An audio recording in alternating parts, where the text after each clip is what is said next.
Good afternoon and good morning, depending upon where you are. I welcome you to this session. It is my pleasure to present to you my lecture. This is on green IT. During the various sessions in this conference, you have heard about some aspects of green IT. Most of them were focused on minimizing the energy consumption, improving the energy efficiency. In this talk, I'll give a broader perspective on green IT and also discuss why green IT, or some call it as green computing, is good for business, the environment, and everyone else. So with that brief intro, before proceeding to the topic, let me briefly introduce about me. As Tim has introduced, I am the Director of BRITE Professional Services. We provide training, consultancy, and research services, particularly in the area of green IT, cloud computing. And I myself have a vast experience. I worked in industry as well as in academia. Currently, I serve as adjunct professor in the University of Western Sydney. I also have other roles. I am Associate Editor-in-Chief of IEEE IT Professional Magazine and also edit IT in Emerging Markets column in it. I am also one of the editors of the IEEE Computer Magazine, which is very widely circulated. And I am a fellow of Australian Computer Society. And coincidentally, I have edited a book called Harnessing Green IT. It gives quite a good collection of, say, topic. It covers green IT in depth.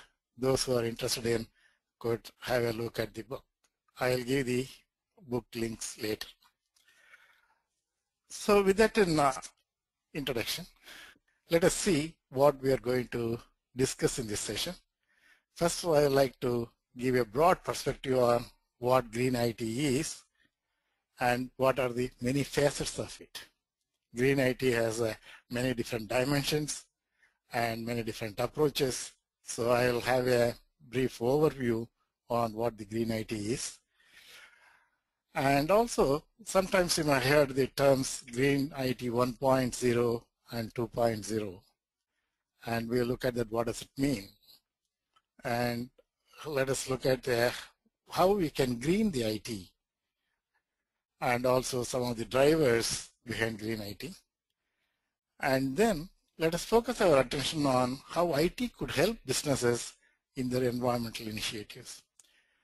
It doesn't matter which industry sector it belongs to, so IT can help in improving their environmental initiatives and also reduce their carbon footprint. Let us look at what roles IT could play and then briefly look at green IT strategy. And often, both in the IT professional circles as well as business executives, see green IT as a burden. Let us examine this dilemma, whether it is a burden or an opportunity. With that, I'll briefly summarize it and we'll have time for discussion.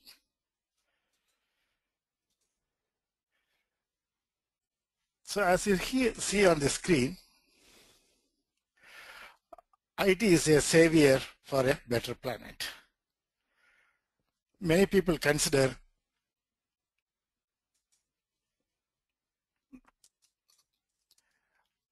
the IT to be a problem or part of the problem to environmental pollution.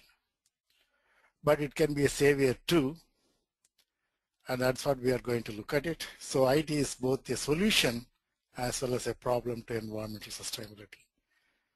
And green IT looks at how we can address the problem part of it, and also looks at that how IT could be a solution to some of the environment problems we encounter.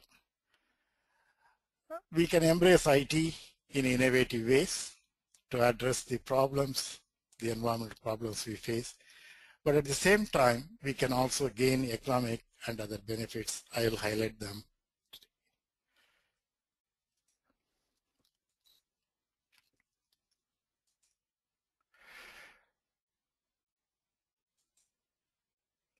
So IT has been contributing the environment problems which most people don't realize it. For example, when the computers, one of the things which is very explicit or very commonly understood is that the computers and IT infrastructure consume significant amount of electricity, and most of the electricity is generated by burning fossil fuels, and then it generates carbon dioxide and contribute to so-called greenhouse gas emissions.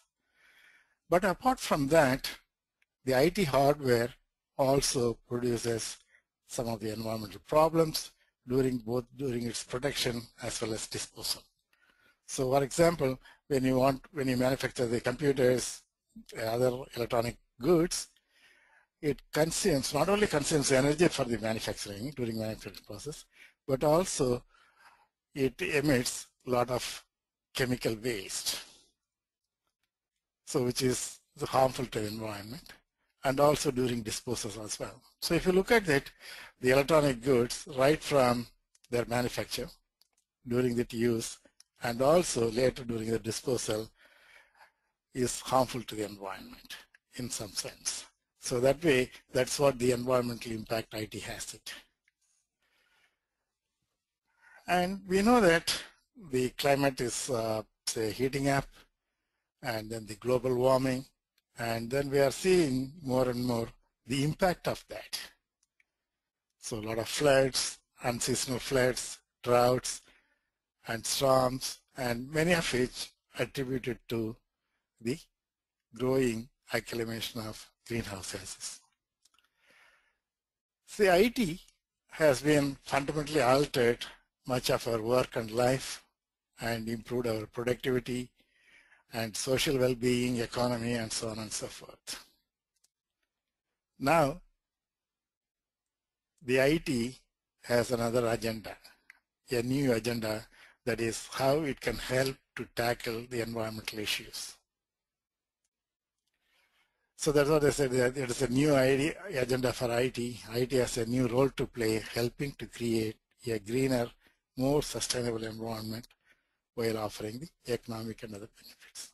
That's where the role of IT or green IT fits in.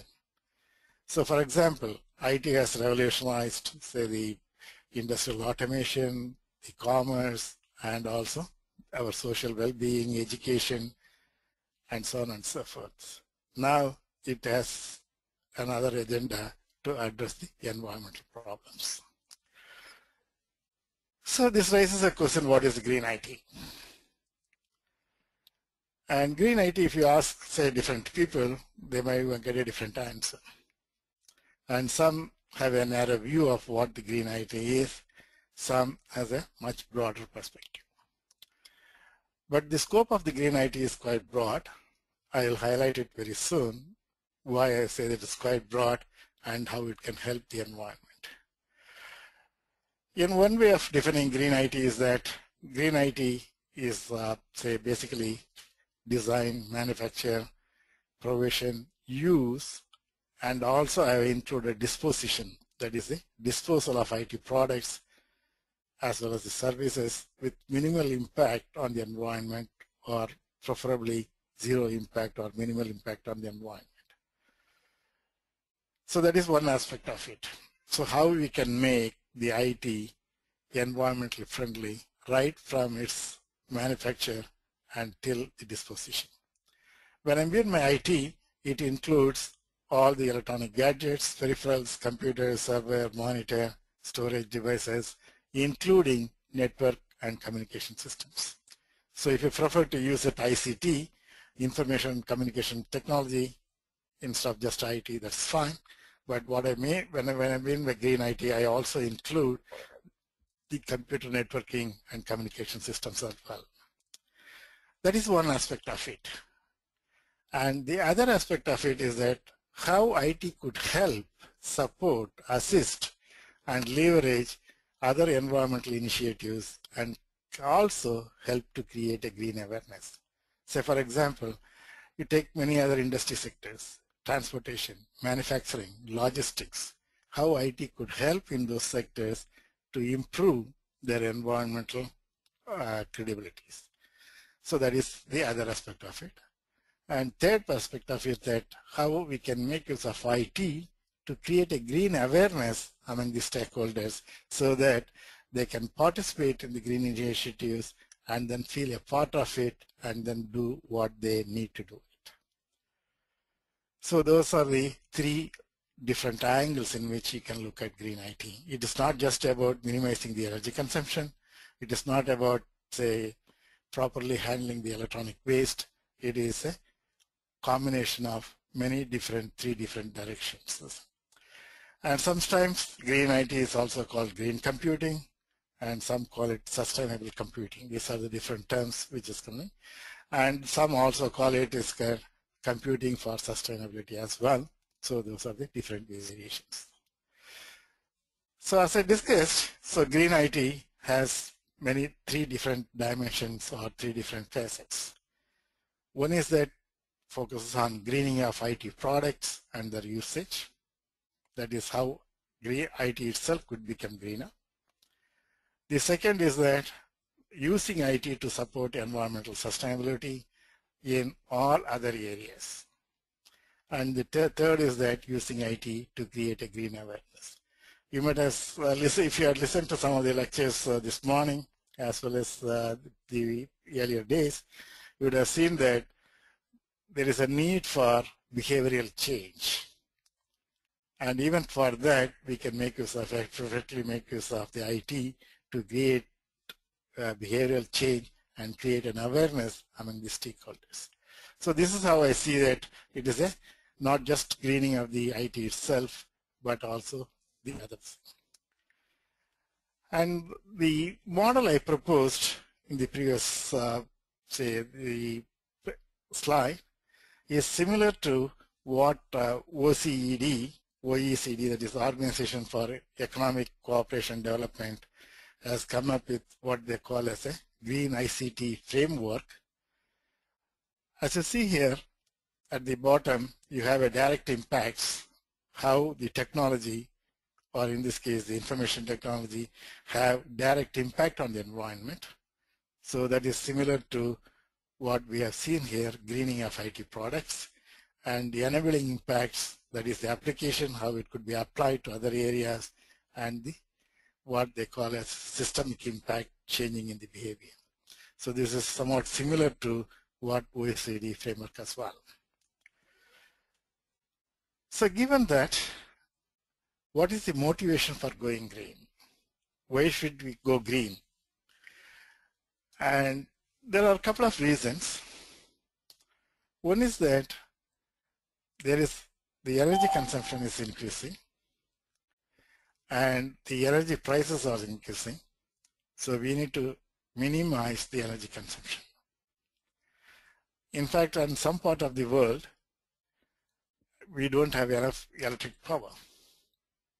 So they are also looking at green IT as a solution to the problem they face because the reduction in the energy consumption.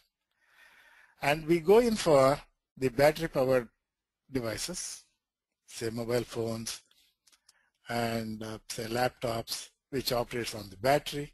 There is a need to reduce the energy consumption. So that is one aspect of it, reducing the energy consumption, and also the increasing energy prices makes us to think for ways we can reduce the energy consumption. And also there is a growing consumer interest in environmentally friendly goods and services. Because of the greater awareness of the climate change and the impact on the business and society, there is a growing concern as well as the interest in environmentally friendly, supporting environmentally friendly goods and services. And also there is a higher expectation by public on the enterprise environmental responsibilities. If a business seems to be seen doing something which is not good for the environment, actually the reputation goes down and then it has a business impact. On the other side, in view of some of the recent drastic impacts on the business and society, the governments are coming up with a stricter regulatory and compliance requirements and the business may also have to meet with those requirements. If they don't meet with, then they have to pay the penalty. So considering all that, there is a drive or motivation to go green, and we'll discuss some of that a little later as well. Then like it's becoming a sort of a fashion to attribute to 1.0, 2.0, Web 1.0, 2.0, Education 1.0, 2.0, and so on and so forth. And in a similar token, the Green IT also has terms called Green IT 1.0 and 2.0, which basically refers to greening of IT and greening by IT. When I mean by greening of IT, what I mean is that how we can make the IT infrastructure, and IT services environmentally friendly. That refers to, say, call it the first wave of Green IT or Green IT 1.0. Then the second wave, if you want to call it, so basically it is focused on how we can empower IT, how we can harness IT to reduce the energy consumption, resource consumption, to reduce the carbon emissions in all other areas. So that is, you can call it a greening by IT. Basically, you are using the power of IT to green the businesses, industry sectors in all the areas. That is greening by IT, which is sometimes called as Green IT 2.0.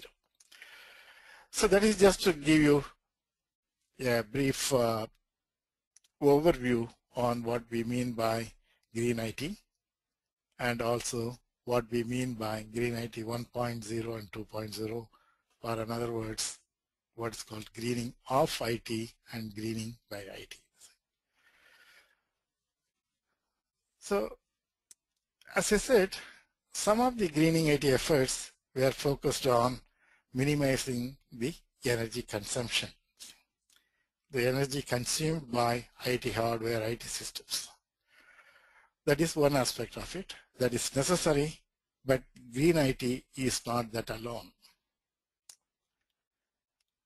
And also, if you look at the other side, there has been a lot of concern on how do we dispose the electronic waste, or so-called e-waste, that is the computers and other electronic devices which no longer usable. And we have certain processes, environmentally friendly processes to dispose of, recycle and dispose it of. So that is the one aspect of it, how we can make the IT itself greener.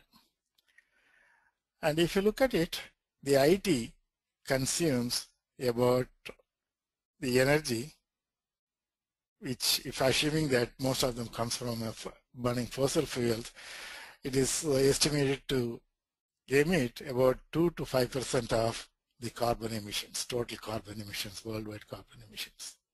So that means that rest of them comes from many other industry sectors, many other areas.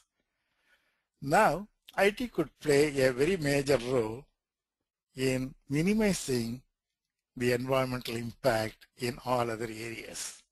And that's what this slide highlights it, how IT can help create a sustainable environment. I highlighted here about 7 major areas. One is dematerialization, which is already happening in some sectors.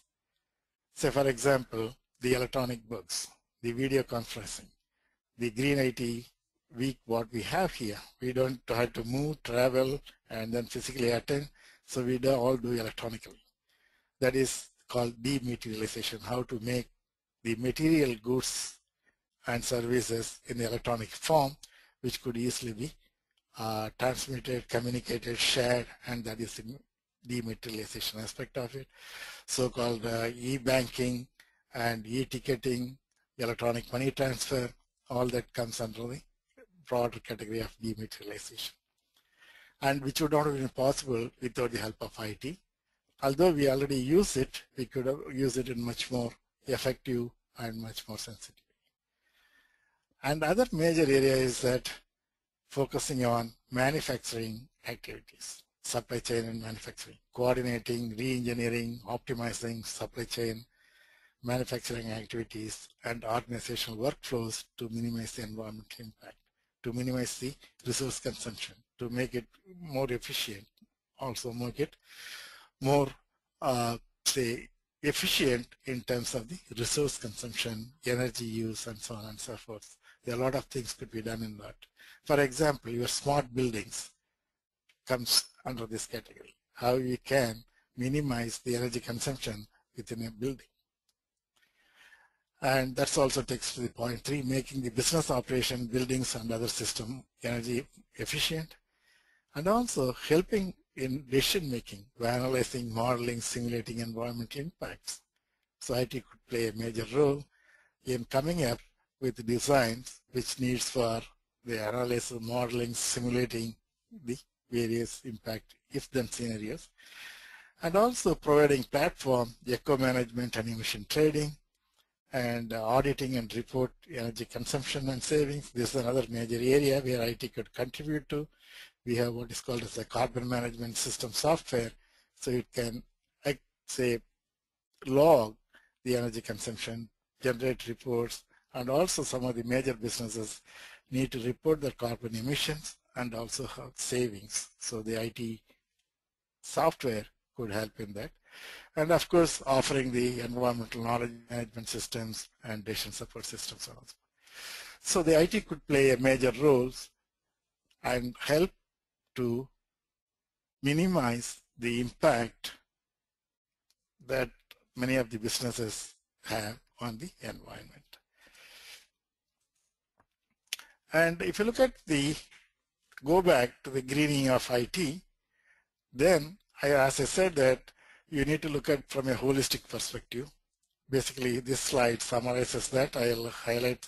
One is that design of IT system itself. Because so far, most of the efforts were focused on improving the functional aspect of it, improving the performance of IT systems. And very little effort has been gone on till recently on reducing the energy consumption. So basically that leads to green design, reducing the use of hazardous materials and all that. Some of the computer manufacturers are focusing on this. The other is that green use of IT system, that is how do you change your behavioral aspect to minimize the energy consumption, and is that the green disposal of IT, electronic waste, and recycling, and those aspects. And of course, green manufacturing of IT systems, there is also a lot of focus on that. And to support this, then you need to have a green IT strategies within the organization and the policies in terms of what kind of computer systems you procure, what is the policy of the organization during asset disposal, and so on and so forth. And of course, in order to support that, you also need to have green standards and metrics. Some of the green standards have come up in the last few years. I quickly touch upon that. This slide basically looks at green use, disposal, design, and manufacturing, which I highlighted earlier. And when you look at the greening of the computer during the entire life cycle, this one particular slide captures all that. So starting with green design and green manufacture, and then looks at how we use the computer judiciously, and then that's where the minimizing the energy consumption and other things comes into picture. Then when if it's no longer usable, then you have a couple of options. Either you can dispose it off, or you can donate it to someone else who can make use of it, or in other words, it could also be refurbished, upgraded, and used it. Even government organizations now turning their attention to use and refurbished computers to do that. So this is another dimension, green IT, taking place, and there are some new businesses that are coming up which provide refurbished computers in a formal legal manner, similar to the second-hand car sales. And when it comes to dispose, it can be recycled. Some of the materials could be reprocessed. And then, as a part of green manufacturing computers, it also uses some of the reprocessed materials. And some of the parts also could be reused. This forms a sort of the entire life cycle of green computing. So basically, if you look at it right from birth to death or disposal, you can focus your attention with minimal impact. So you might ask that what is the environmental benefit or what is the benefit of green IT? I highlighted some of them earlier. One is that improving in energy efficiency, and then it also has an impact on the savings, you can have it, and lowering of greenhouse emissions, and using less harmful materials. If you look at some of the newer computers, which meets some what is called as the EPIT standard, I will quickly cover that. So basically, that are environmentally friendly computers, monitors, they use less harmful materials, and then reducing the resource consumption and promoting reuse. So in order to promote reuse, what happens is that the designs becomes modular, so that it can be reused, or parts could be reused and also could be refurbished. So it's all part of the green IT. And mandating proper disposal, that is the e-waste and recycling it.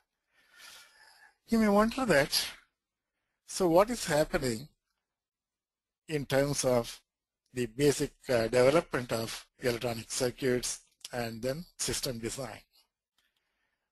We are familiar with Moore's law.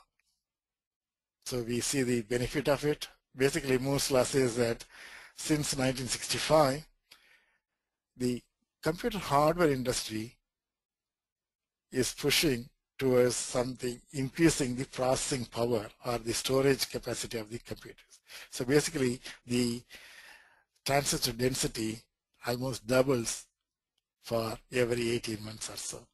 So day by day, we are getting the ICs which are much denser. So that is a Moore's law. Basically, the power of the computing equipment doubles, power in the sense that processing power, the density of the equipment. But if you look at the energy consumption, a professor from Stanford University by name Jonathan Comey has looked at the energy consumption or the power consumption of the electronic circuits, and then interestingly found that the energy efficiency also improved almost for every 18 months. The computers have doubled in energy efficiency every 18 months. So this is an interesting observation. Not only that we are denser, it is becoming denser and become the storage and processing power increasing, but the energy it consumes, the power it consumes also considerably reduced. So basically it is a doubled energy efficiency every 18 months for a given computing power. So what does it mean is that the amount of energy needed for a given computing load is falling by a factor of 100 every decade. So that is the development that is taking place. Just I thought of bringing to your attention, this is called Comey's law. So when I talk about greening of IT, it extends all the areas. So we are familiar with PCs, notebook servers, and data centers. Data centers now place a major focus on reducing their environmental impact, and that leads to green data centers and green data center certification and so on and so forth. And then cloud computing, which is also related to the data centers in some way, and green data storage, and a lot of efforts is being placed on green networking and communication. Nowadays, the data communication is becoming an integral part of our IT infrastructure, and then we share a lot of information, we transfer a lot of information, and that also consumes energy. Now a lot of focus is being made on how do you minimize the energy consumption in the computer or networking and communications, even coming up with new protocols. And other is that what you might call it's green software. You might wonder that what is green software? Is it something, there is a energy efficient or inefficient software? If you look at it, what is the environmental impact of software, you might see that there is also room for green software as well. If someone asks, does software impact our environment? The answer is yes, although it may not be apparent. So software plays an important role in determining overall energy consumption and computational efficiency. because the key driver is the software. And then if, for example, if a poorly designed software can lead to a computational inefficiency, and that could lead to increase in computer power or computational, say, electric energy for a given task. So the software also plays a role in improving the carbon consumption or a carbon emission. And say, for example, you take a ill-behaving, computationally inefficient or power unfriendly software component, it can thwart all of the power management efforts built into the hardware. So the software also plays an important role. Now the focus is also on designing the software, developing a software in such a way that it also focuses minimizing the energy consumption. That leads to what is called as a green software. So as I said, software is a key element in improving overall environmental sustainability. So basically, green software is an environmentally friendly software that helps to improve the environment. Here, if you look at the green software, you can look at from many different angles. One is that software that is greener consumes less energy and requires less resources to run. So this is an interesting aspect. If you look at some of the newer applications, operating systems, it consumes a lot of resources. In designing of the software, in development of software, very little attention was paid to how much resources it needs, because it was taken for granted, particularly with advances in device technologies and then higher density devices, storage. But it does have the environmental impact. One is that software that is greener, meaning that consumes less energy and also requires less resources to run. That is one aspect of it. And other is that embedded software that assists in other things going green, smart operations. Now you have a smart switches, smart building operation automated systems. So basically embedded software that goes into that. And the third one is what you may call it the carbon management software. Basically it looks at the sustainability reporting. And the fourth one is software for understanding climate change at a global level, assessing implications and formatting suitable policies and responses to that. So green software, going from, but that software itself becoming greener in sense of using the lesser resources and consuming energy for a given computational task, it could also address in other areas. So these are a lot of the developments is taking place in these areas as well. And sometimes they also call it a sustainable software development, and it also refers to creating a software addressing the environmental requirements. I won't go into the details of that. So green software, green sustainable software development, all focused on addressing this. And if you look at the carbon management system or carbon management software, what it does is that it can measure, analyze, and manage carbon emissions. And there are a lot of commercial products available. I have written some of them: Carbon View, Carbon Planet, and Emission Logic. And there are a few more. And interestingly, those who are interested in this particular one, they can look at this directory. It lists many of the so-called CMS software, and there some of the features are highlighted there. And also, now since the enterprises are asked or required to report on carbon emissions and then emission savings, how much they had done in over years, now the carbon management system is also getting integrated with ERP systems or enterprise resource planning and enterprise resource management systems. It gets so vendors like SAP, Oracle, and Microsoft also now they're introducing this component along with the general ERP software. Okay, now let us look at the other dimension of green IT. Say for example, so you are concerned about some of the environmental impact of IT. You want to buy the IT systems that are environmentally friendly. So how do you go about that? How do you know that which computer or which monitor is more environmentally friendly than the other? So that's where the so-called eco-labeling of IT or green IT standards comes into picture. The one which is very popular in terms of identifying the products in terms of their environmental credential is what's called as EPEAT. EPEAT stands for Electronic Product Environmental Assessment Tool. Basically, it classifies the products into 3 broad categories depending on the environmental credentials. I'll briefly highlight it in the next slide so that you can, when you buy the product which meets the EPEAT standards, then you know that you are buying the products that are environmentally friendly. And the other is that restriction on hazardous substance directive. So basically it has certain conditions on what material they should use and shouldn't use it. And V stands for waste electrical and electronic equipment. This focuses on disposal. And energy star rating, which has been discussed in some of the other things, how much energy it consumes, just purely from the energy point of view. But EPEAT looks at much broader perspective. What are the materials they use, what are the contribution to their environment, all that is covered in the EPEAT.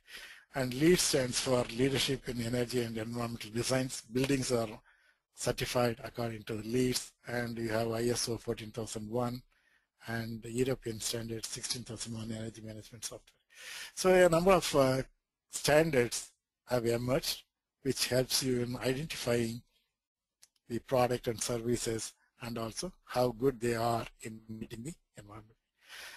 I'll highlight only the EPEAT here because that may be more relevant to some of the participants. So EPEAT is a popular, easy to use assessment tools. Basically, it is used to classify desktop, laptops, and monitors based on their environmental attributes. Basically, there are 3 classifications: gold, silver, and bronze. Gold is the best in terms of the environmental friendliness, and then silver and bronze. They have reduced level of cadmium, lead, mercury, and also the energy efficiency. And if you look at it, some of the products which qualify under that, there is a labeling saying that whether it meets the EPEAT gold standard, silver, or this one. There are many computer and computer peripherals available meeting that, and the enterprise has now started buying the goods which meets the EPEAT standards. So basically, you know that you are buying environmentally friendly products. In some way, the so-called the philosophy of BYOD, that is bring your own device, also reduces the environmental impact because we are reusing the same thing rather than having, say, one computer at home, another at the office. So basically, if you use the same laptop device, then it also helps to. So basically, the so-called BYOD concept or philosophy also green and has a positive impact on the green. So given that, how businesses can go green? And basically, businesses can go green in many ways. It depends upon what kind of business it is and what is involved, what they do, and then how they work, how they get the work done. So basically, if you look at it, so enterprise, now they can develop some sort of a strategy that is appropriate for the business. So one can go in ad hoc manner and do that, but it may not yield a fuller benefit. So instead, it would be good to have a strategy, so which I call as enterprise green strategy. Yes, strategy matters. Basically, you have a streamlined approach and look at the pros and cons, streamlined, optimized approach towards making use of IT to minimize the energy consumption, resource consumption, as well as the minimizing environmental impacts. And of course, it is not you have a general framework, but it depends upon what industry you are in and what business you do, then you can look at it. So basically, you can come up with a green IT strategy, and you can come up with a strategy and implement it in a phased manner. It don't have to be implemented in a sort of one step. You can take a multiple step, and then you can focus your efforts on low-hanging fruits initially, and then move forward. So that is the green IT strategy. And then people ask me, so what are the drivers? And as I said, there are a couple of drivers. In this case, I highlighted, say, 6 of them.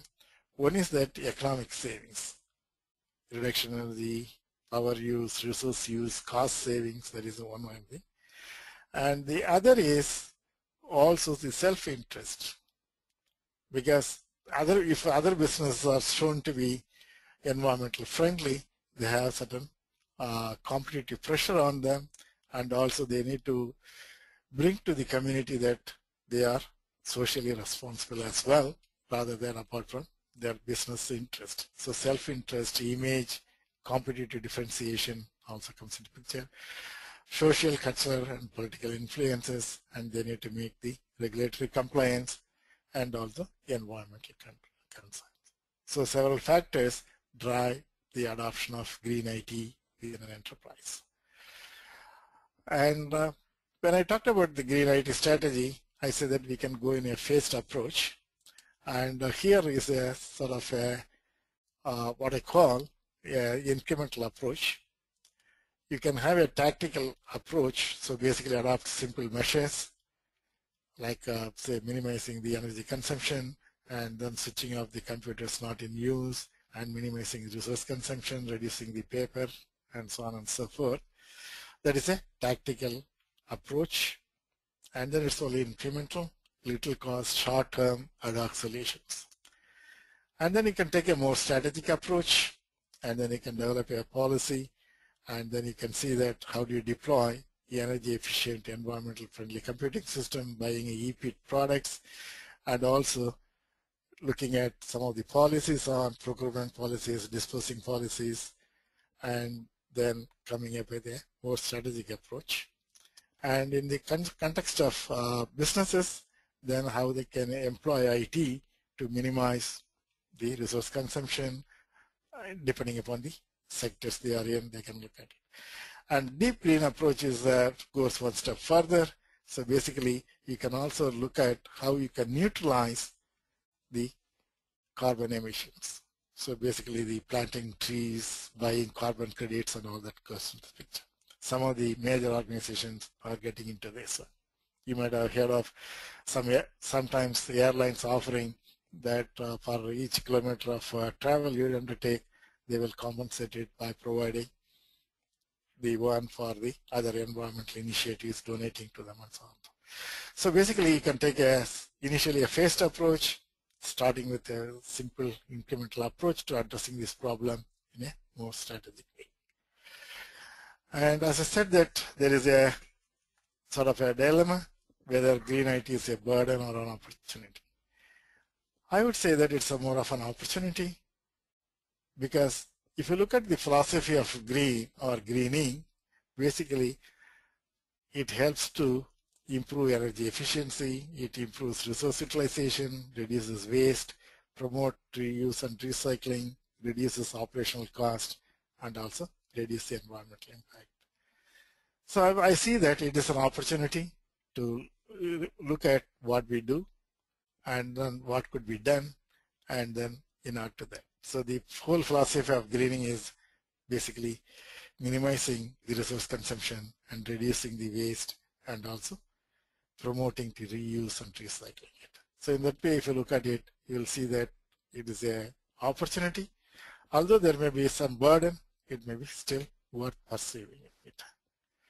So, and also you need to look at what is the cost of not going green, particularly in the business context. So the cost of not going green could also be very significant.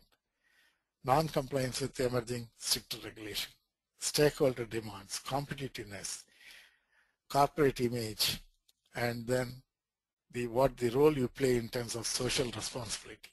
So it could also be, you could cost even the otherwise by not going green as well. So this is, you need to look at what is the benefits, and then if you don't decide, is there any cost by not going green? For some businesses, not going green may also to work out to be to the disadvantage. So basically, we need to take a holistic view of green IT and green initiatives. So basically, it is becoming an economic and environmental imperative as well as business necessity. So even if you are not willing to, so basically you are in an environment wherein you need to take certain green initiatives. So basically, go green is a sound strategy in all spheres of activity, and greening off and buy IT will soon become a necessity. They are not an option. So basically, IT professionals must understand green IT and its potential and can help to create a sustainable environment. If you look at what is the outlook, so the outlook seems to be brighter, particularly with the emergence of some of the new technologies, new approaches, radio frequency identification, Internet of Things, sensor networks, and cloud computing, context-aware systems, and so on and so forth. That helps to bring in a lot more information for an effective management and control. So there is a new opportunity arises. So basically, from the startup point of view, they can also look at that, how some of the things like Internet of Things, RFIDs, which will be sooner become more widespread in use, how those things could be exploited for improving the energy efficiency.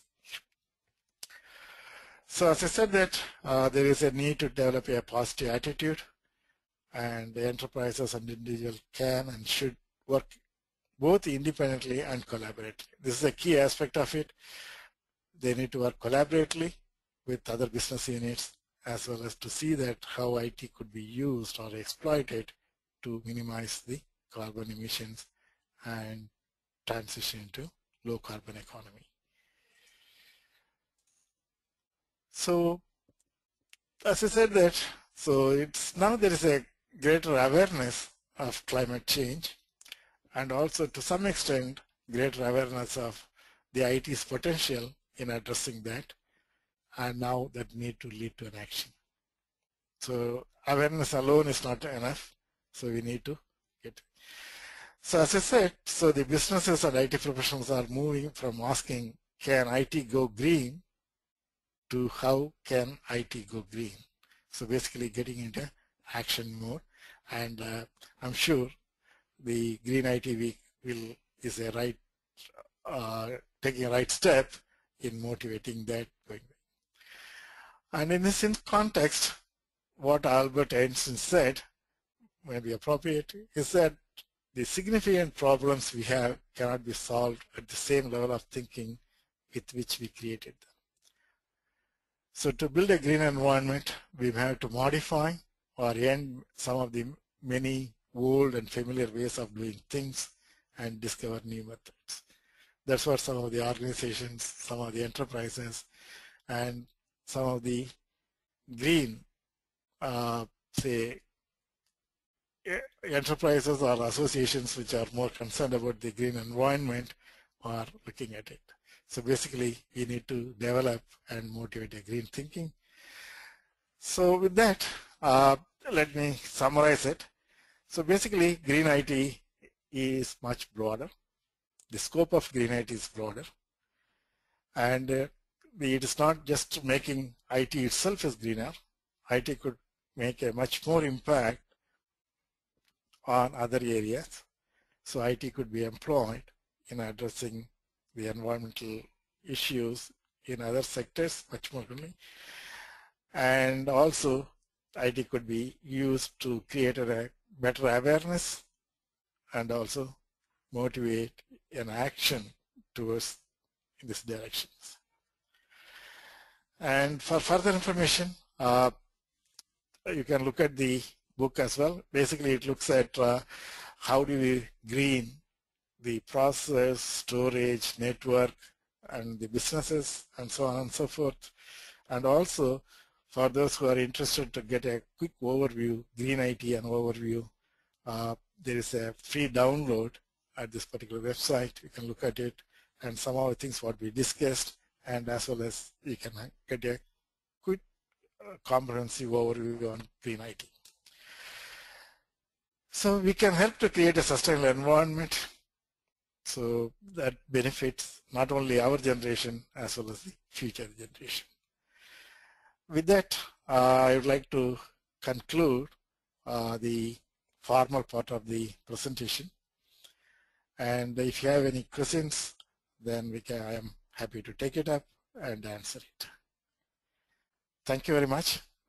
Now I hand over to Tim to handle the question and answer session.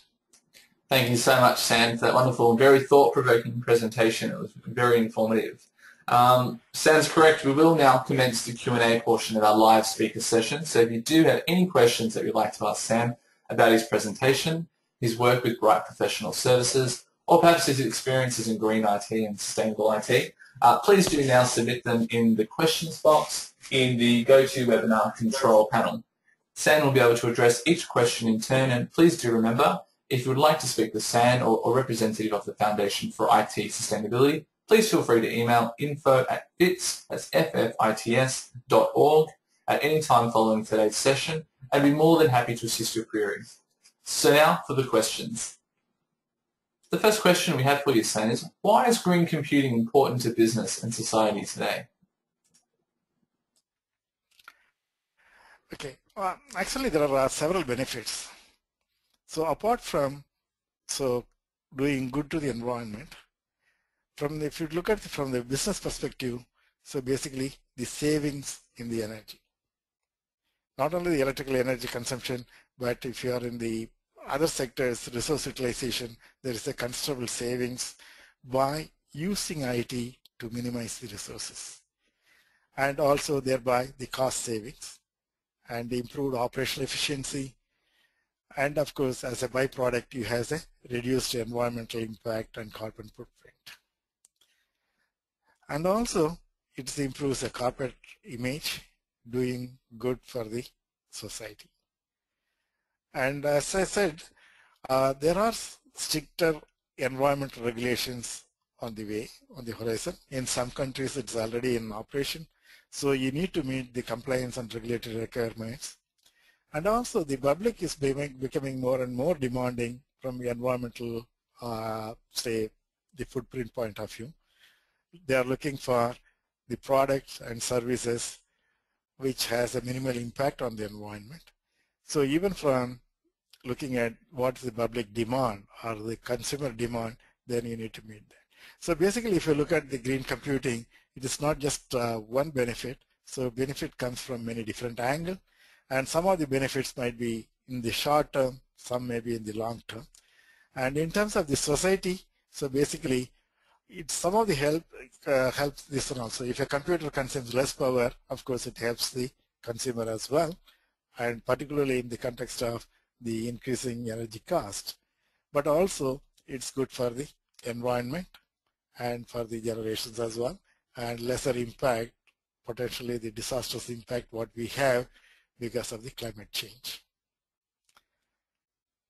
So that probably summarizes why green computing is important. Green computing is basically how focused on the resource utilization, energy consumption reduction, as well as how IT could be leveraged in many other sectors, including dematerialization.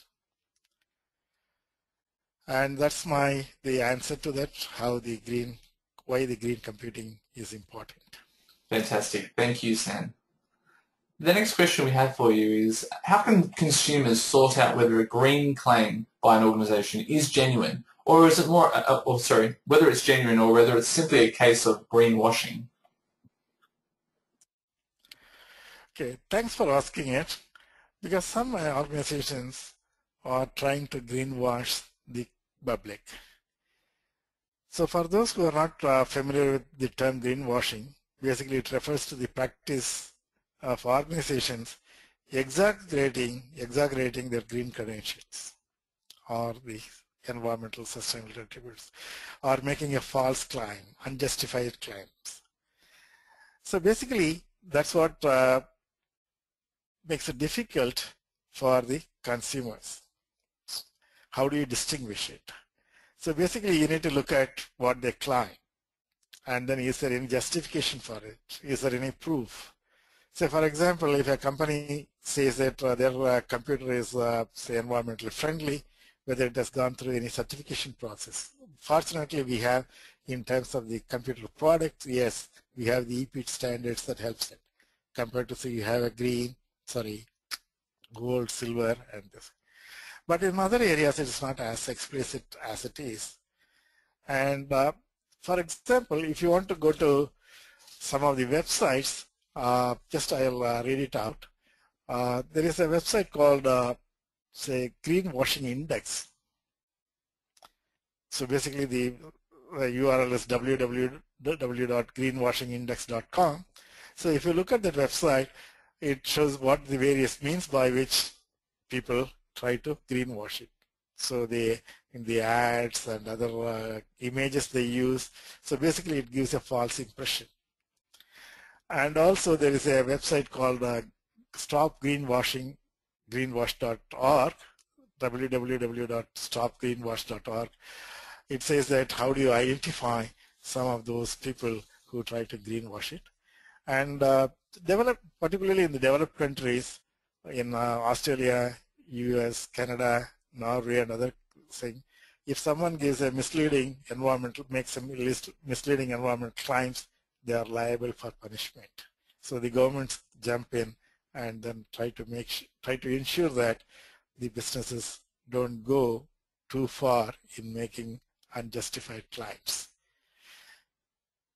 So that's what the team is. So basically looks at it, what claims they make, and then see that whether there are any evidence, and the public are entitled to ask for the evidence, the organization, if they make any major claims towards environmental sustainability.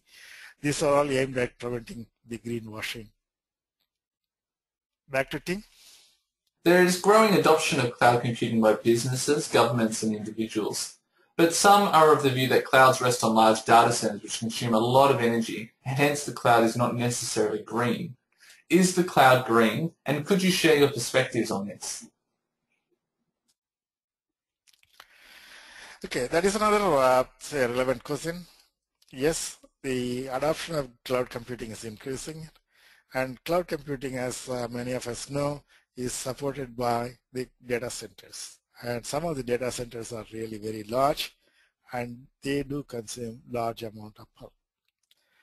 And then as we start using the cloud computing more and more, the data centers are increasing in number and also becoming larger and also consuming large energy.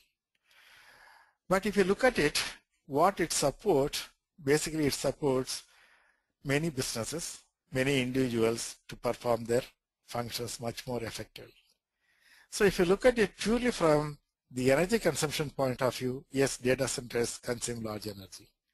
But you need to look at more holistically, who they support, what functions they provide. Say for example, if you use businesses use a cloud computing, so basically you get a better resource utilization than what they could do. So for example, if you take individual businesses, many studies shows that their servers are underutilized. So in some cases, they are utilized only 5 to 15% of their full capacity. But they consume about 60 to 90% of the peak power, even though they are only underutilized, only 5 to 15%. So basically, when you look at the cloud computing, basically it supports two things. One is that resource efficiency and the energy efficiency. So by going cloud, so we are trying to minimize the underutilization of the resources, which happens in many of the enterprises. And of course, there are many other benefits as well.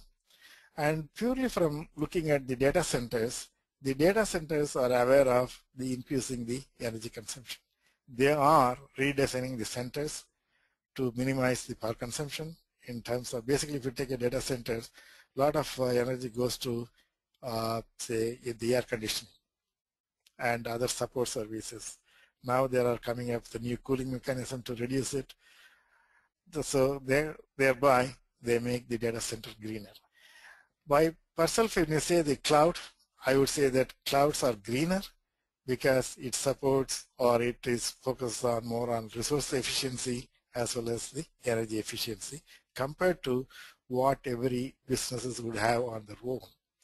So in that context, and also as far as the technology wise, so it uses resource consolidation, utilization, and also it is a multi-tenant.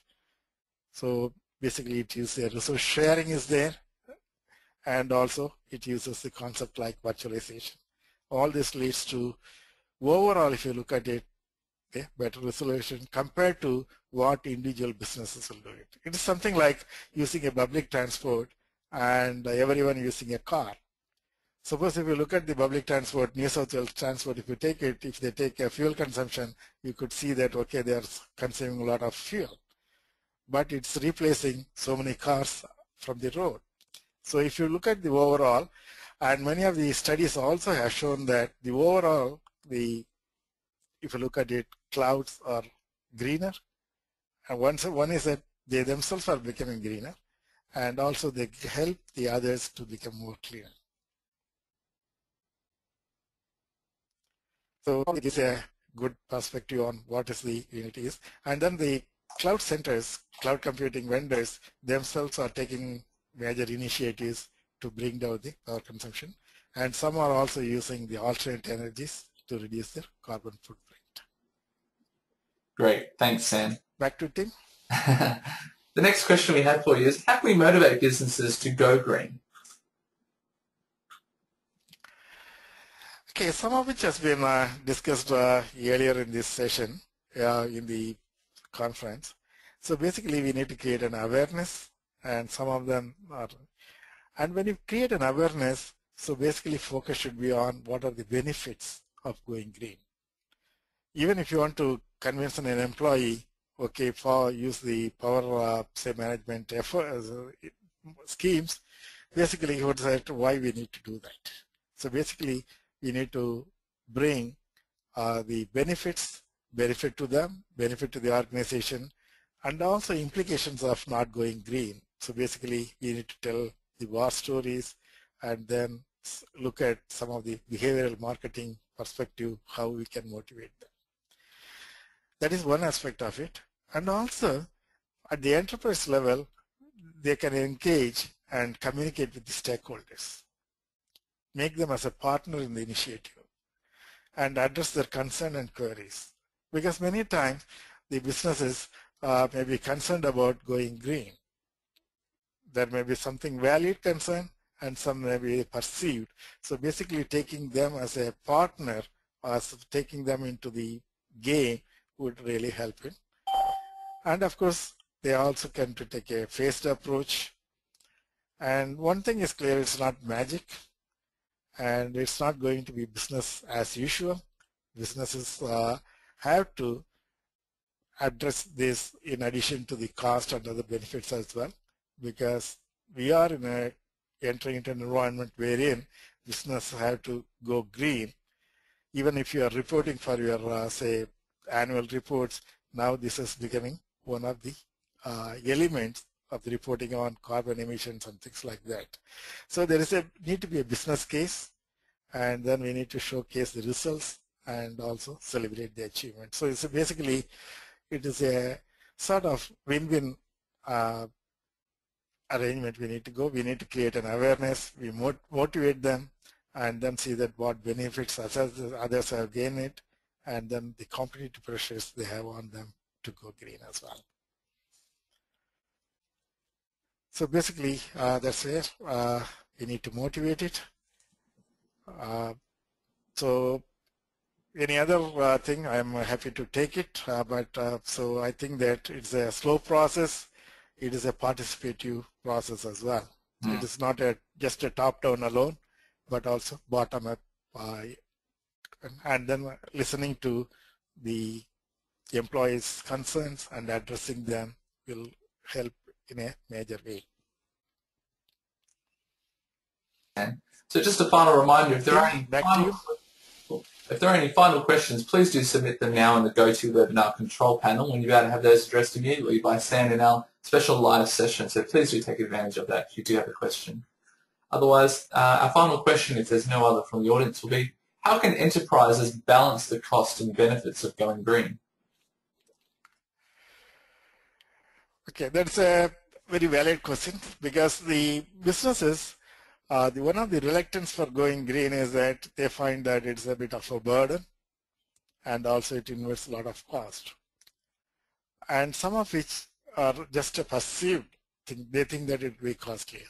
So I would say that they should make a business case, see that what is cost involved, and also what changes need to be implemented, and then see that, and then weigh against the benefits they get it. And because normally, say we are reluctant for any change, and then the reluctance for going green comes from that reluctance for the change. But when you do the calculation and see that what is the cost involved, some of that business will be surprised. The cost involved and then the changes they need to make is very small, but the benefits is substantial. And also they need to look at what is the effort involved in, say, implementing the additional hardware and software. And then the benefits, when it comes to benefits, most people focus just only on the short-term benefits. But there are also long-term benefits as well. And then when you talk about the benefits, it's not only the cost, as well as there are many intangible benefits as well. As we discussed earlier, there are several intangible benefits. And as I highlighted, it is not going green also is going to cost them in other ways as well. So basically, they need to look at and develop a business case for going that. And they don't have to do it all in one stretch. They can go in a phased approach, and then picking up the low-hanging fruit first, and then going to further to that. So basically, there might be initial capital cost, but you would be recovering it in reduction in the operational cost, and then the reduction in resource consumption, and the cost savings from that. So basically, you need to have a holistic view and also a long-term perspective. Just a short-term perspective alone is basically a short-sighted view of what the green efforts or green initiatives will bring in this. So basically, they need to look at much broader way and then have a business case. And sometimes, even if you feel that it's a bitter pill to swallow, in any case, it is better to take it rather than suffer from the implications of not taking it. So that's what I'd say, that do a calculation and then look at the both short-term and long-term benefits, and also look at the cost of not going green as well, and take a holistic thing. And in most cases, it should be a collaborative effort between the IT and also rest of the business organization, enterprise business units as well. It's not just IT alone, it is a IT as well as the business. It is the enterprise as a whole that need to look at the green initiatives. Tim, that's the my brief and quick answer to that. Thanks so much, Sam. Well, all right, if there are no final questions, that will end our webinar session for today. So I want to say a big thank you to Sam for your time and willingness to share your information and experiences with us today. A big thank you to also who participated in today's session. We're glad you could join us, and we certainly hope this session was helpful for you. Just a reminder that a recording of this session will be made available within 24 hours via the Green IT Week virtual conference page. Were there any final closing remarks or comments, Sam? No, thank you very much. I wish the Green IT Week a grand success. I think that it's not just awareness alone. Now I think that it will lead to the action. Thank you very much. Appreciate that. Well, thank you, everyone. That does conclude our session for today. We'd like to thank you again, and please enjoy the rest of your day. If you'd like to see a lineup of the upcoming virtual conference sessions, please do visit www.greenitweek.org, and do remember to register for any live sessions that you'd like to participate in. Thank you very much and enjoy your day.